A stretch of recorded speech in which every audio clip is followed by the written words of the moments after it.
நல்லா கவனிச்சிங்கன்னா, உயர்ந்திருக்கிற மலை முகடுகளில் 200-300 அடிக்கு மேலே அடர்ந்து படர்ந்து வளர்ந்து இருக்கிற மரங்கள் தான் மேகத்தை அறுவடை செய்து பூமிக்கு மழையாக கொண்டு வருகிற ஆற்றலை பெற்றது. அதனாலதான் என்ன சொல்றான், ஒரு நாட்டின் எதிர்காலம் என்பது, நல்லா கவனிச்சுக்கணும், ஒரு நாட்டின் எதிர்காலம் என்பது அந்த நாட்டின் வகுப்பறையில் தீர்மானிக்கப்படும். ஒரு நாட்டின் நலன் என்பது அந்த நாட்டின் ஒவ்வொரு வீட்டின் சமையலறையில் தீர்மானிக்கப்படும். ஏன்னா நோயற்ற வாழ்வே குறையற்ற செல்வம். ஒரு நாட்டின் நலன் அதான் செல்வம். இப்ப நலன் என்பது அந்த நாட்டின் ஒவ்வொரு வீட்டின் சமையலறையில் தீர்மானிக்கப்படும்.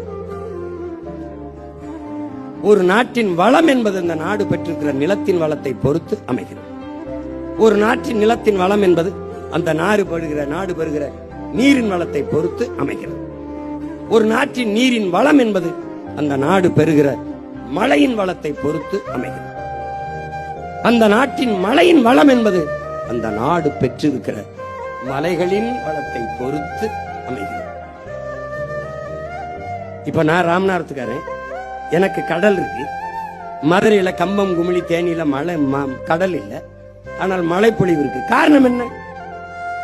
கடல் இருந்தும் நான் மழைப்பொழிவு பெற முடியவில்லை. காரணம் மழை இல்லை. அதனால் மழை இல்லை. அங்கே நீராவி ஆறுகிற மேகம் மேற்கு தொடர்ச்சி மலையாக இருக்கிற இங்க மதுரை, தேனி, கம்பம், குமிழியில தடுத்து நிறுத்தி பூமிக்கு மழையா வருது. அங்கே மழைப்பொழிவை பெற முடியுது. அவன் வளமாக இருக்கிறான், நான் வறண்டு இருக்கேன். இது விளங்குது. அப்ப அந்த மலை மேலே அடர்ந்து உயர்ந்து இருக்கிற அந்த மரங்கள் தான் பூமிக்கு மேகத்தை அறுவடை செய்து மழையா கொண்டு. எங்க குளிர்ச்சியா இருக்கோ அங்க மேகம் மழையை கொட்டும். அடர்ந்த காடுகள் இருக்கிற பகுதியில் காடுகள் குழு குழு என்று குளிர்ச்சியா இருக்கும், மழையை கொட்டும். இல்லை என்றால் மேகம் திருப்பி கடலிலே போய் குளிர்தா இருக்கிறனால அங்கே மழையை கொட்டும். இதுதான் இயற்கை.